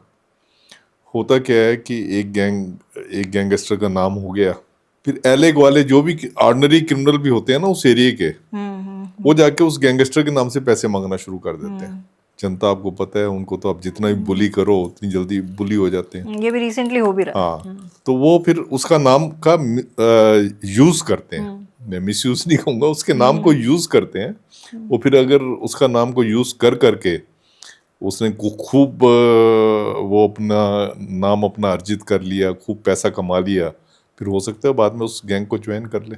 तो जनरली क्या होता है कि गैंग जो है, जो गैंग बनते हैं, गैंग का मतलब ये होता है कि ये वेस्टेड इंटरेस्ट है, इन्होंने कोई सोसाइटी का या अपनी जात का कोई भला नहीं करना है, इनको खाली पैसा चाहिए, और ये पनपते वहीं हैं जहाँ पैसा होता है। तो ये बिश्नोई गैंग का जो इतना ज़्यादा आजकल दबदबा बना हुआ है, हर जगह बिश्नोई गैंग का ही नाम आ रहा है। सलमान खान के पीछे पड़े हुए हैं क्योंकि काले हिरन का शिकार किया था। गोल्डी बरार उसका साथी जो बाहर से चला रहा है ये सब कुछ। कई ऐसे सिंगर्स हैं पंजाब के, पी ढिल्लो, जीपी गरेवाल, सिद्धू मूसेवाला तो हमने देख ही लिया, इन सबको भी थ्रेट्स मिल रहे हैं, करण औजला। और पंजाबी सिंगर्स खुद बोलते हैं कि हम लोग बाहर इसलिए रहते हैं क्योंकि जान को खतरा है, यहाँ पर जान को खतरा है, वो खुद बोलते हैं। तो इतना खौफ, वो भी तब जब ये जेल में बंद है, तो ऐसा कैसे संभव है? नहीं, ऐसा शुरू से होता है। आप देखो दाऊद इब्राहिम जो है बॉम्बे में था, तो उसके नाम से पता नहीं कितने गैंग नीचे चल रहे थे। मैंने तो उस टाइम का 92 का वो एरा देखा हुआ है कि उसके नाम से लोग कैसे कांपते थे, चाहे सिक्योरिटी पर्सनल हो चाहे दूसरे हो। तो ये होता है, हर एक गैंग का जो है इन्फ्लुएंस जो है एक पर्टिकुलर स्टेट में होता है या एक पर्टिकुलर एरिया में होता है, और उस पर्टिकुलर एरिया में जो चीज़ वो चाहता है क्राइम की, उसके हिसाब से चलती है। ये मैंने देखा है। अब बिश्नोई का है, आप देखें, वो कहता है कि सलमान खान ने काला हिरण मारा था, इसलिए जो है वो उसके खिलाफ है। अरे भैया, आपकी जो अपनी जो बिश्नोई बिरादरी है वो कह रहे हैं हमने उसको माफ़ कर दिया, उसके बाद आप उसके पीछे पड़े हुए हो। तो ये सब बेतुकी चीज़ें होती हैं। खाली इसमें जो है एक फेम और पैसा, ये दो चीज़ें होती हैं जिसके पीछे लोग भाग रहे होते हैं। और बिश्नोई का इंटरव्यू कैसे संभव हो जाता है जेल में? देखिए क्या होता है, कोई भी गैंगस्टर है किसी भी जेल में, खाली पंजाब जेल की मैं बात नहीं कर रहा, किसी जेल में है, अगर उसके पास मोबाइल फ़ोन है, अगर उसके मोबाइल फ़ोन है तो मोबाइल से वो किसी से बात कर सकता है। आप जिस मर्जी को वो इंटरव्यू देना चाहे उसको इंटरव्यू दे सकता है। उसके बाद क्या कर सकता है, वो वहाँ से अपनी वीडियो बना के वीडियो में दिखाएगा कि वो जेल में जो है अपने 8-10 लोग बैठे हैं, भंगड़ा डाल रहे हैं, डांस कर रहे हैं, नॉनवेज खा रहे हैं, शराब पी रहे हैं, किसी तरीके की वीडियो बनाएगा, वो प्रेस को लीक कर देगा। उसका लीक करने के लिए, ये चीज़ करने के लिए उसका एक मोटो होता है, उसका एक एम होता है। वो जो विटनेसेस होती हैं, आप देखेंगे ज़्यादातर गैंगस्टर्स होते हैं, इनके ऊपर मल्टीपल केसेस होते हैं, मल्टीपल स्टेट्स के केस चल रहे होते हैं। तो उसमें क्या होता है कि जब विटनेसेस होती हैं जिन्होंने इनके खिलाफ आके कोर्ट में गवाही देनी होती है, उनको जब पता लगता है कि यार हम क्या कर सकते थे, हम इसको मैक्सिमम जेल में भिजवा सकते थे, जेल में हमने भिजवा दिया और जेल में ये ऐश कर रहा है। ये जानबूझ के वीडियो बाहर करते हैं, दिखाते हैं वो डांस कर रहे हैं, जबकि जेल में कोई भी डांस कर सकता है। जेल में जनरली मैं आपको बताऊं, वहाँ पे जो बैरिक्स होती हैं उसमें बिल्कुल जैसे कॉलेज के हॉस्टल होते हैं वैसा वो होता है। वो खाना इकट्ठे सारे लाइन बना के गोलधारा बना के खाते हैं, और किसी के पास कुछ खाने का होता है वो सप्लीमेंट भी उस खाने को, कैंटीन होती है जेल में, कैंटीन से खरीदते हैं, सप्लीमेंट करते हैं और डांस भी करते रहते हैं। कई रात को नींद नहीं आ रही, घूम रहे होते हैं, रात जेल को में जाया जाए सर क्या? ये आपके ऊपर है। तो वहां पे ये माहौल होता है, पर एक आम आदमी है उसको ये नहीं पता होता कि जेल के अंदर ये माहौल होता है। हाँ। जब वो देख रहे हैं ऐसे खाना खा रहे हैं, डांस कर रहे हैं, भंगड़ा डाल रहे हैं, या कोई भी चीज़, पानी पी रहे हैं, पानी में कुछ रंग मिला दिया ऐसा लग रहा है, शराब पी रहे हैं, तो जो विटनेस होती है वो इतनी गुलिएबल होती है कि उसको ये कहता है कि यार ये जेल के अंदर ऐश कर रहे हैं जो कि हम मैक्सिमम कर सकते थे, और अगर हम इसके खिलाफ कोर्ट में गवाही दे के आ गए, ये तो हैवक क्रिएट कर देगा हमारे लिए और हमारी फैमिली के लिए। तो उसका फ़ायदा इनको ये होता है कि इनके खिलाफ कोई भी बंदा कोर्ट में बयान देने नहीं जाता। जब कोर्ट में कोई बयान देने नहीं जाएगा तो नेचुरली एक्विटल हो जाएगा।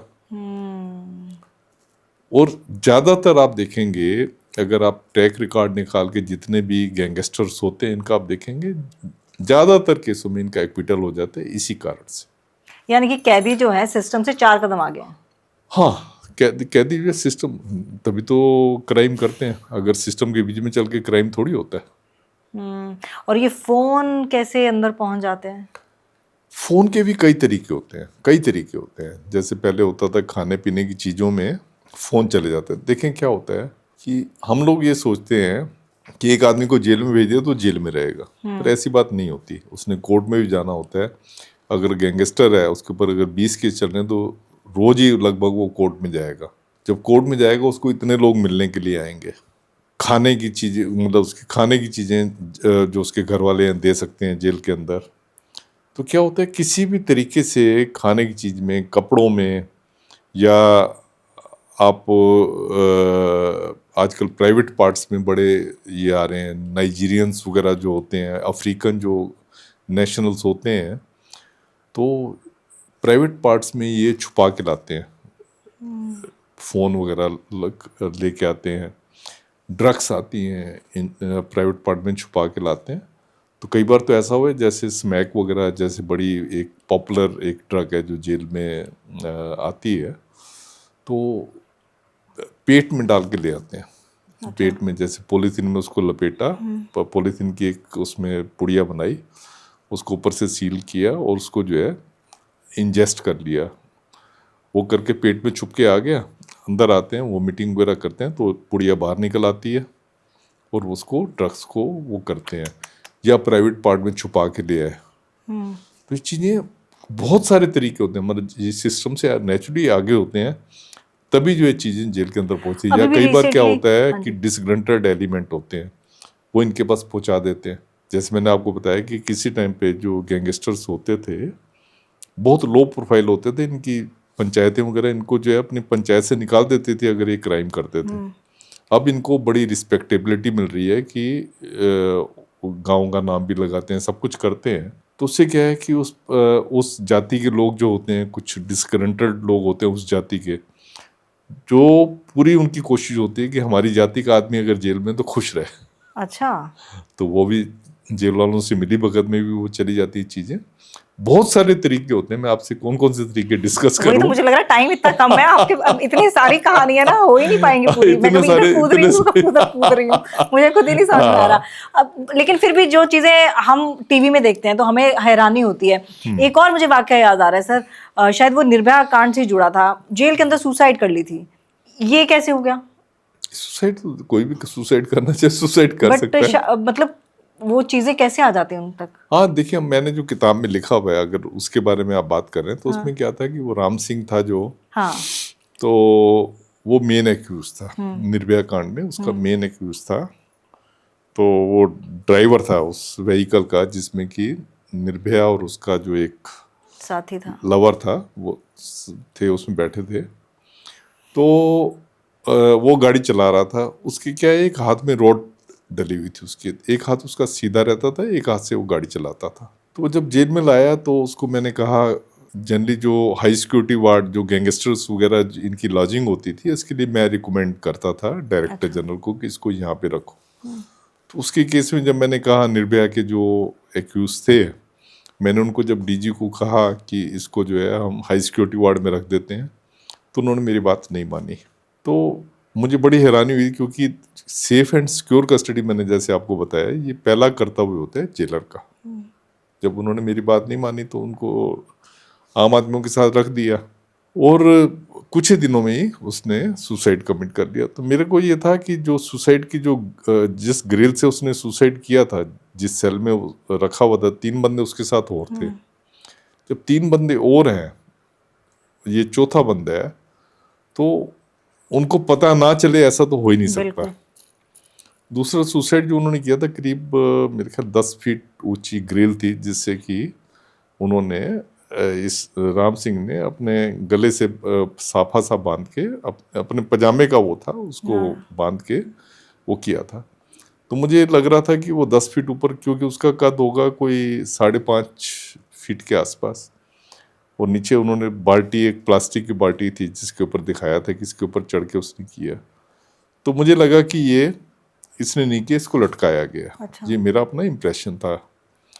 तो उसके बाद फिर जब उसका वो हुआ, पोस्टमार्टम हुआ, जब एक मैजिस्ट्रेट की जांच होती है, जब भी कोई बंदा अननेचुरल डेथ से जो है मरता है तो मैजिस्ट्रेट की जांच होती है। इसकी जब मैजिस्ट्रेट की जांच हुई तो उसमें निकला कि इसके विसरा में अल्कोहल था।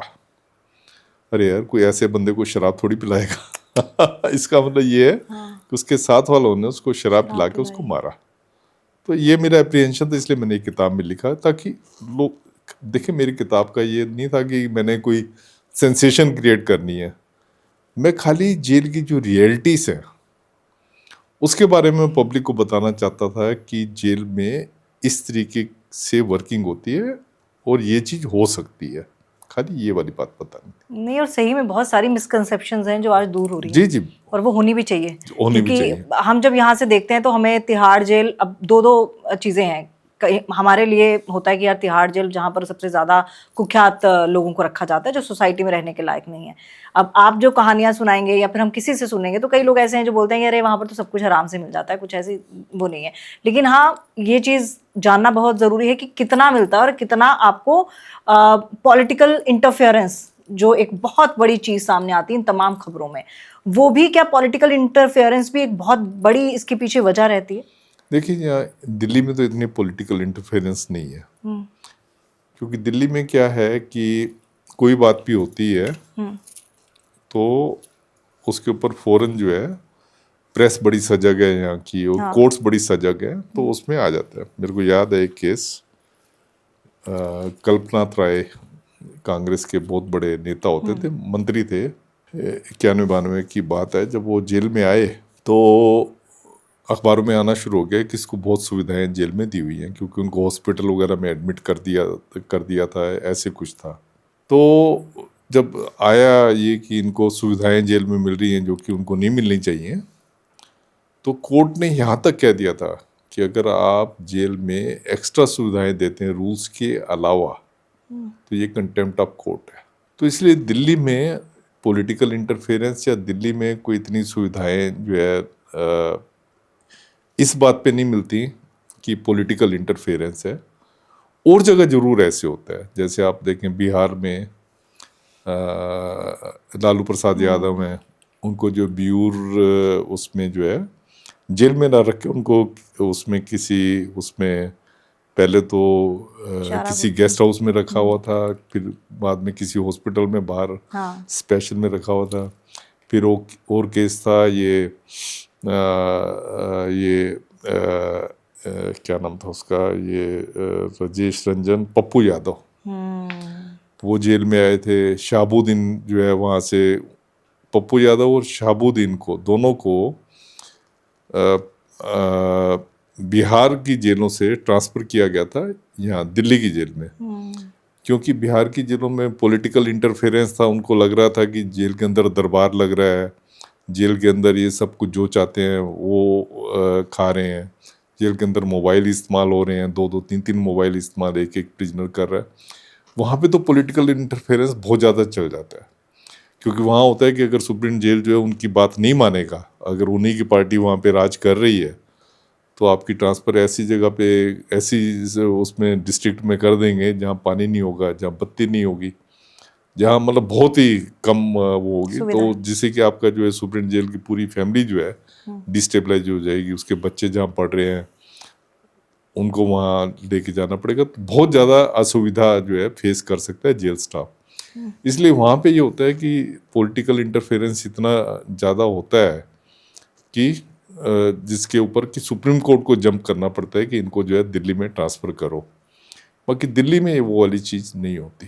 अच्छा, जब चार्ल्स शोभराज, क्योंकि तब हम बहुत छोटे थे, मुझे याद है, तब मैं पढ़ ही रही थी, तो चार्ल्स शोभराज जब आया था तो उसको बड़ा क्रिज्मेटिक प्रिजनर के तौर पर देखा जा रहा था, क्योंकि जिस तरह की खबरें आ रही थी, बिगिनी किलर और क्या, उस तब भी वहाँ पर लोग मिलने आते थे। और इसके साथ ही जुड़ा हुआ सवाल ये है कि जब ऐसे इंटरनेशनल क्रिमिनल्स आते हैं तो आपका कांटेक्ट रहता है बाहर की गवर्नमेंट के साथ या फिर इंटेलिजेंस एजेंसीज के साथ? नहीं, जैसे इंटरनेशनल क्रिमिनल जो आते हैं नेचुरली वो जेल पे इसीलिए आते हैं क्योंकि जो हमारी जो बाहर सिक्योरिटी एजेंसीज हैं उन्होंने उनसे लाइजन किया होता है इंटरनेशनल एजेंसी के साथ तभी उनको यहाँ पे ट्रांसफ़र किया जाता है, और फिर यहाँ से छूटने के बाद भी उनको कहाँ भेजना होता है, ये सारी सिक्योरिटी एजेंसीज आपस में बातचीत करती हैं। बाकी जहाँ तक चार्ल्स सोबराज की बात है, उसको बिकनी किलर कहते थे। बिकनी किलर ये क्या कहते थे, देखें क्या है कि उसके लड़कियाँ जो है, वो चाहे लड़की कहें चाहे औरत कहें, वो उसके ऊपर ऐसी अट्रैक्ट हो जाती थी। उसकी एक पर्सनैलिटी एक ऐसी थी, किस्मेटिक पर्सनैलिटी थी। उसका बोलने का स्टाइल ऐसा था, उसका बात करने का स्टाइल ऐसा था, और उसका क्या था, उसका जो मोडस ऑपरेंडी होता था वो ये होता था, गोवा उसका फेवरेट डेस्टिनेशन था। वहाँ पे वो क्या करता था कि फॉरेनर लड़कियां जो आती हैं, आती थी, उनके साथ दोस्ती करता था। दोस्ती करके मेन उसका ऑब्जेक्ट होता था कि उसको उनको लूटना। दोस्ती करता था, फिर उनको जो है रात को डिनर पे इनवाइट करना, डिनर पे इनवाइट करके उनको खाने में कुछ चीज़ें ऐसी नशीली चीज़ वो मिला देना, लड़की बेहोश हो जाए, फिर उनको रेप करना, रेप करके उनको लूट लेना। मेन इसका बहुत फेवरेट इसका ये काम होता था, इसलिए इसको बिकनी किलर कहते थे। और जब वो तिहाड़ में होता था, पता नहीं कितने, चाहे वकील हो, चाहे जर्नलिस्ट हो, चाहे स्कूल की बच्चियां हो, मतलब इतने उसको मिलने के लिए लोग, उसकी रिक्वेस्ट आती थी। उन दिनों में क्या होता था कि अगर कोई बाहर से मिलने वाला आता था, आजकल तो काफ़ी ज़्यादा बंदिशें लग गई हैं कि हर एक को नहीं मिलने दे सकते। जो प्रिजनर ने नाम वगैरह लिखवाए होते हैं उन्हीं को आप खाली मिलने दे सकते हैं। पर उस टाइम पे कोई भी अगर आता था कि हमने चार्ल्स सोबराज से मिलना है, तो हम लोग मिलने देते। तो उससे पूछ के, हाँ भी तूने मिलना है, वो कहता हाँ मिलना है, तो हम मिलने देते थे। तो इसको तो मैंने देखा था कि मतलब वो किसी भी स्टेटस की लेडीज़ क्यों ना हो, मैंने आपको बताया, जर्नलिस्ट, वकील, डॉक्टर, प्रोफेसर, सब उसको मिलने आती थी। तो उसका एक, आप ये लगा लें, उसका एक पर्सनैलिटी का एक वो था, अलग ही हो रहा था, अलग ही हो रहा था। अब तो नेपाल में है शायद ना? नहीं, नेपाल नहीं है अब, वो मेरे ख्याल फ्रांस वगैरह में है। मेरे को उसका मैसेज आया था। अच्छा। मैंने जब ब्लैक वॉरंट किताब लिखी थी, उसको पता लगा कि उसकी एक्टिविटीज़ के ऊपर कुछ एक एक्टिविटीज़ किताब में लिखी हुई हैं। तो उसने मुझे लिख के भेजा था कि मैंने किताब पढ़ी है, तो आपने बड़ा ऑनेस्टली मेरे बारे में आपने वो डिस्क्राइब किया हुआ है। अगर आपको कोई हेल्प की ज़रूरत है तो मैं आपकी हेल्प करने के लिए तैयार हूँ। मतलब वो बुक को कन्वेंसिंग करनी कुछ है तो मैं करने के लिए तैयार हूँ। तो नेपाल की जेल में था। आप नेपाल में देखें, नेपाल में जैसा मैंने अखबारों में पढ़ा है कि वो अब मेरे ख्याल 80 साल का है, 80 से ज़्यादा ही है उसकी वो। पर वहाँ पे भी उसने, जो नेपाल में जो डीजी पुलिस था, उसकी बेटी से शादी की जो 35 साल की थी, और अब उनका एक बच्चा भी है उससे। और अब वो शादी करके दोनों जो है अब कहीं यूरोप में कहीं सेटल हुए। अच्छा, आप लोग इनके कांटेक्ट में भी हैं? मेरे को लगा चार्ल्स सोबराज ने कहीं आपसे ये तो नहीं पूछा कि मेरा कैरेक्टर किसने प्ले किया यार, मेरे से प्ले करवा देते। मैं हीरो लग रहा हूँ, मेरे से प्ले करवा देते। वो मेरे से बात थोड़ी करेगा, वो तो फिल्म के डायरेक्टर से बात करेगा या प्रोड्यूसर से बात करेगा। अच्छा, आपको कोई एक्टर लेना हो तमाम किरदारों के लिए, तो कौन सा एक्टर है जो आपकी किताब के हिसाब से बिल्कुल फिट बैठता है? किस लिए? मेरे रोल के लिए? आपके रोल के लिए? नहीं, मेरे रोल के लिए बेस्ट है जहान कपूर जो है, जो रोल कर रहे हैं, बेस्ट कर रहे हैं। और हर आदमी उनकी तारीफ कर रहा है, हर आदमी। लेकिन बहुत हिम्मत है सर इस तरह की किताब लिखना, इस तरह की सीरीज बनाना, क्योंकि कहीं ना कहीं तो ब्लैकलैश भी हुए होंगे आप। वो तो देखिए होता है कि जब भी कोई चीज़ आप करते हो ना, आपके फैन फॉलोइंग भी बहुत बढ़ती है, आपको क्रिटिक भी, गालियाँ भी बहुत पड़ती हैं, आपके बड़े बड़े एडवर्स कमेंट्स भी आपके ऊपर होते हैं। ये तो आम बात है। तो इसमें भी हुआ ऐसे, आम बात है ये। अच्छा, कभी ऐसा हुआ है कि किसी कैदी के घर वाले की तरफ से थ्रेट्स आए हों? देखिए, अगर आप जेल की नौकरी कर रहे हैं तो थ्रेट्स तो आपको आएंगे। देखो, या तो है कि आप अपना जमीर छोड़ दो, आप जमीर छोड़ दो, जो वो कहे। जनरली ये होता है कि आप अपना जमीर छोड़ दो, जो वो कह रहा है तो हाँ वो करते चलो। आपको लालच है, पैसे का लालच है, आपको औरतबाजी का लालच है, या वो सब चीज़ें। गैंगस्टर या जो इन्फ्लुएंशियल प्रिजनर होगा, उसको पता होगा जेलर को ये चीज़ चाहिए, उसको वाइन चाहिए, वुमेन चाहिए, वेल्थ चाहिए। वो सब चीज़ आपके लिए अरेंज कर देगा। तो या तो है अपना ज़मीर बेच के उसके इशारे पे चलो, जैसा आपने देखा कई केसों में, सुकेश चंद्रशेखर के केस में हुआ ऐसा कि जेल सुप्रिंट और डिप्टी सुप्रिंट सारे स्टाफ जो उनका जेल के अंदर बंद था। तो या तो अब ये, अगर आप अपना ज़मीर नहीं बेचते तो पक्की बात है आपको धमकियाँ आएंगी, आपके परिवार को धमकियाँ आएंगी, आपको धमकियाँ आएंगी। तो ये आपकी नेचर ऑफ ड्यूटी है, तो ये आप इसके लिए तैयार रहना चाहिए आपको। मैं आपको बताऊं मेरे साथ क्या हुआ कि 2015 में छोटा राजन जो है जेल में आया। अच्छा। जब ये जेल में आया तो मैं जैसे अपना मोबाइल देखते हैं, मैं ऐसे ही मोबाइल अपना देख रहा था, कोई मैसेज वगैरह तो नहीं है, गुड मॉर्निंग के मैसेज वगैरह ये सारे जो है चीज़ मैं देख रहा था। तो एक मैसेज देखा, मुझे देखा उसमें बम्बैया भाषा में लिखा हुआ था कि तू कब तक उसको बचा लेगा, वहीं आके मारूंगा, तेरे सामने मारूंगा, तेरे को भी देख लूंगा। मेरे को ये भाषा समझ नहीं आ रही थी, तो फिर नीचे मैंने कहा देखो ये है किसकी तरफ से। मैंने अपनी बेटी को कहा, मैंने कहा बेटी जरा ये देख ये मैसेज क्या लिखा हुआ है इसमें। कहते पापा ये तो बड़ी ऊट पटांग लैंग्वेज लिखी हुई है, पर ये आया हुआ है कोई छोटा शकील है। अच्छा। हाजी छोटा शकील, छोटा शकील है, और ये वहाँ से आया हुआ है, आपको दुबई से आया हुआ है मैसेज। और मैंने कहा ये हाजी छोटा शकील वही है जो दाऊद का जो है हेंचमैन है। तो बहुत बड़ी धमकी थी, अगर मैं डर के बैठ जाता मैं तो नौकरी कर ही नहीं सकता था। फिर कर क्या सकता था, मैंने पुलिस को रिपोर्ट किया, पुलिस ने आगे कोई कार्रवाई नहीं की। होता ही ऐसे है कि आम आदमी के लिए तो पुलिस को कार्रवाई करती लेकिन आप तो आम नहीं है, आपके लिए नहीं होगा तो हमारे लिए फिर कैसे मैं भी होगा? आम ही था। हाँ। मैं भी आम ही था, तो कुछ नहीं हुआ। वो कहते हैं ऐसी धमकियां तो आती रहती हैं, जब आप नौकरी कर रहे हो तो ऐसी धमकियां तो आई, कुछ भी एक्शन नहीं लिया उन्होंने। इनफैक्ट मेरा बंगलो था वो मेन जेल रोड के ऊपर था, तो उसमें राउंड द क्लॉक उससे पहले सिक्योरिटी रहती थी। अब क्योंकि मेरी अच्छी टर्म्स नहीं थी जो उस टाइम पे जो डायरेक्टर जनरल थे, तो मेरी वो वाली सिक्योरिटी को भी विड्रॉ कर लिया। मेरे पास अपना वेपन होता था, पर्सनल एक सरकारी वेपन था, उस वेपन को कहा कि मुझे इसको डिपॉजिट कर दो। तो उल्टा इनफैक्ट पूरी कोशिश थी कि इसको डरा के रखो, पर मैं डरने वाला तो हुई नहीं। पंजाबी हंसी पंजाबी हंसी डरते थोड़ी है। आ जा छोटे शकील, आजा, बड़े भी आ जा। हाँ बिल्कुल तू ही आ जा। और की। अच्छा, राजीव गांधी के हत्यारों का भी मेरे ख्याल में आपके ही टेन्योर में वो लोग जेल में आए थे। नहीं वो यहाँ नहीं आए थे, वो तमिलनाडु की जेल में थे। तो कोई ऐसे कैदी थे जिनके आंखों में आपको गिल्ट दिखा हो कि गलती हुई है? नहीं कई होते हैं, जैसे सुनील बत्रा था, जब शुरू में हम आए थे, बत्रा था जिसने कि सिक्योरिटी गार्ड्स वगैरह को मार दिया था, बैंक की वैन को जो है लूटा था। सेंट्रल बैंक की वैन थी, 75-76 में शायद था, तो उसको लूटा था। तो देखें क्या होता है कि आप अगर गिल्ट फील करते हैं ना, गिल्ट फील करना एक बहुत बड़ा क्राइटेरिया होता है किसी को छोड़ने का।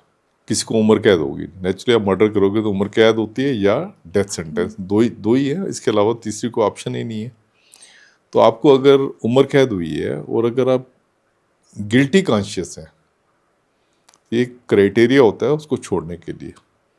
अगर गिल्टी कॉन्शियस हैं, आप दोबारा से गलती नहीं करेंगे, आपका जेल में व्यवहार ठीक है, आप जेल से जब छूट के बाहर जा रहे हैं कोई law and order problem create नहीं करेंगे, आपकी फैमिली है तो आपके चांसेस ज़्यादा होते हैं कि आप फैमिली के साथ इन्वॉल्व हो जाओगे, कोई गलत काम नहीं करोगे।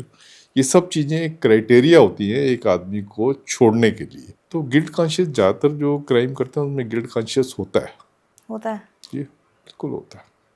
और फिर सुधर के जाते हैं या फिर कभी ऐसा भी हुआ है कि गए और फिर वापस आए? देखें जो उम्र कैदी होते हैं जनरली मैंने देखा है कि सुधर के ही जाते हैं, पर मतलब जिसने 14 साल जेल में काट ली हैं, 14 साल जिसने जेल में काट ली हैं, तो वो नहीं चाहेगा दोबारा जेल की शक्ल भी देखना, जेल की दीवार को भी देखना।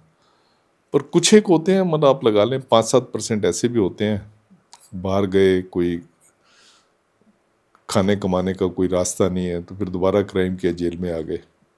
कुछ होते हैं 5-7%, पर 95% मेरे हिसाब से वो लोग लाइफ वो करके वो वापस नहीं आते हैं।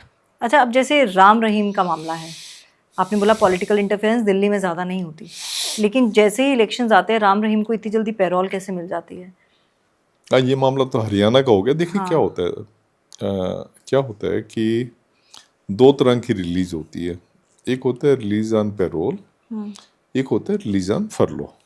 फरलो जो होती है, फरलो पैरोल का मतलब ये होता है कि आपको एक कॉन्टीजेंसी बेस्ड होती है, उसमें कारण देना होता है कि आप पैरोल पे जाना। किसी के घर में कोई खुशी का मौका है, या दुखी का माहौल है, या फसल काटनी है, या कुछ भी कारण हो सकता है, उसमें पैरोल आपको मिलती है, वो स्टेट गवर्नमेंट देती है। वो तो होता है पैरोल, जिसमें कि आपको उसको सस्पेंशन ऑफ सेंटेंस भी कह सकते हैं, या इसकी definition time to time change होती रहती है पैरोल की। कई बार रेमिटेंस ऑफ सेंटेंस भी कहते हैं। या दूसरी है फरलो।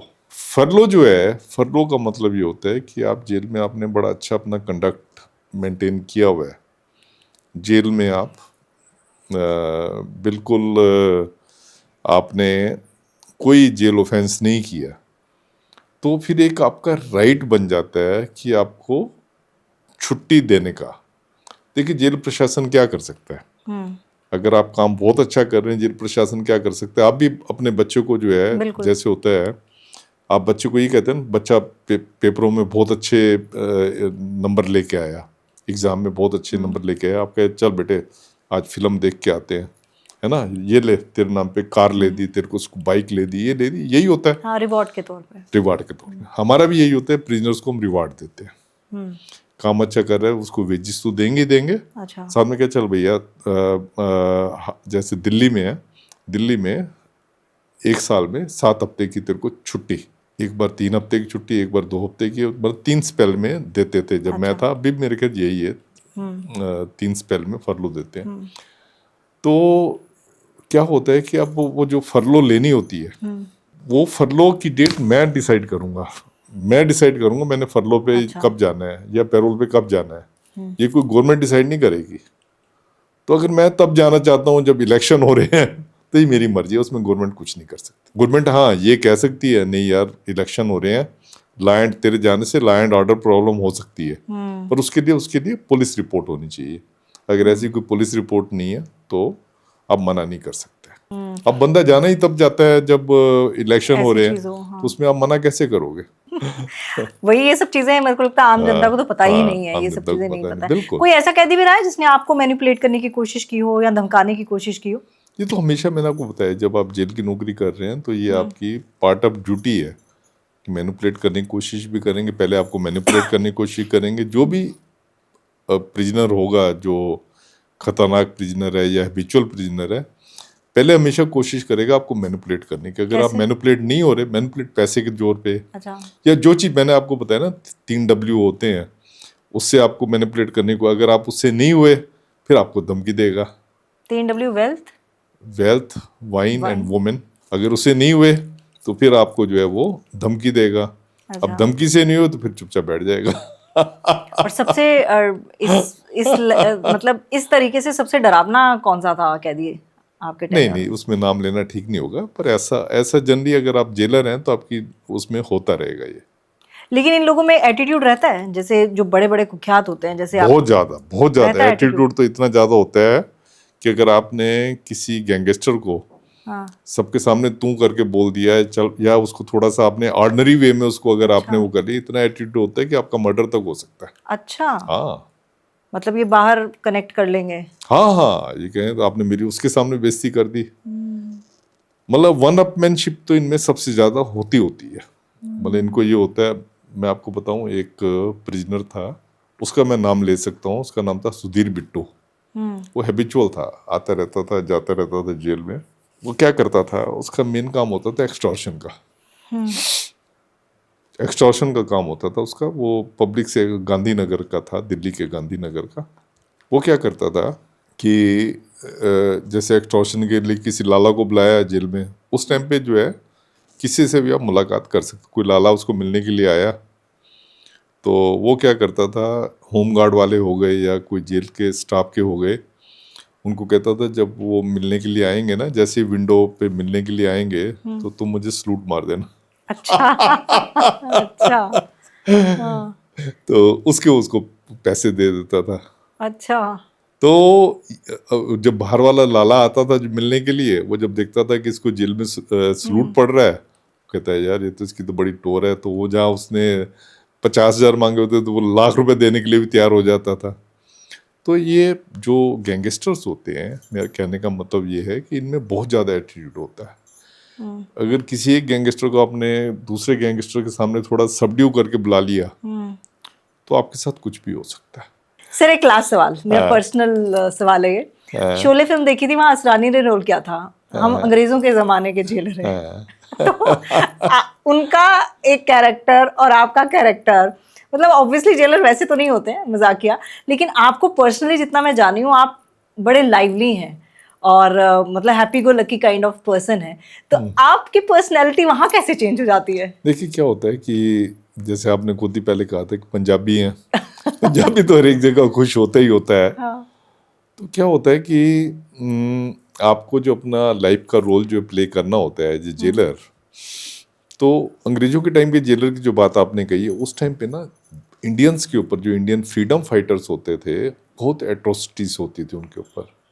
इसलिए they take pride in saying कि हम अंग्रेजों के टाइम के जेलर हैं, मतलब हम बहुत एट्रोसिटीज करने वाले हैं। तो आपका रोल तो जो है, जैसे आप घर जाते हैं तो घर में आपका एक हस्बैंड का रोल होता है, एक बाप का रोल होता है, ऑफिस में आते हैं तो आपको जेलर का रोल है, आप दोस्तों में जाते हैं दोस्त का रोल होता है, सब जगह आपको रोल प्ले करने पड़ते हैं। यानी कि बदल जाते हैं सर।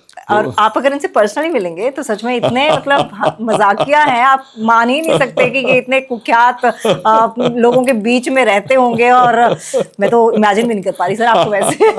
Thank you. तो बड़ा मजा आया आपके साथ बात करके। और मुझे लगता है कि ये मुलाकातों का सिलसिला जारी रहेगा, चलता रहेगा। कहानियां सर के पास बहुत है और इनकी सीरीज भी जरूर देखिएगा, और साथ ही साथ इनकी किताब जो है ब्लैक वारंट, वो जरूर देखिएगा, पढ़िएगा, क्योंकि मेरे को बड़ा दिलचस्पी आती है। मैं भी सबको कहना चाहूंगा कि उसको देखें। पहले भी उसकी रेटिंग बहुत अच्छी है ब्लैक वारंट की। तो मुझे लगता है इस बार जो है सीजन 2 में उससे भी ज्यादा अच्छी जाएगी। चलिए सर, अब आप बता दीजिए कैसा लगा आपको पॉडकास्ट में आके? बहुत अच्छा लगा, आपसे बात करके बहुत अच्छा लगा। तो आप भी ज़रूर हमारे चैनल को सब्सक्राइब कीजिएगा, और ऐसे ऐसे उम्दा गेस्ट हमारे पास आते रहेंगे, और ऐसे ऐसे लोगों का सपोर्ट और आपका सपोर्ट मुझे मिलता रहेगा। तो एक एक्सटेंडेड परिवार बना हुआ है, आगे भी बनता रहेगा। तो आप तमन्ना टॉकीज के साथ बने रहिए। मुझे दीजिए इजाज़त, अपना ख्याल रखिएगा। तमन्ना talkies, where you can follow trend every weekend. So please share, follow and subscribe.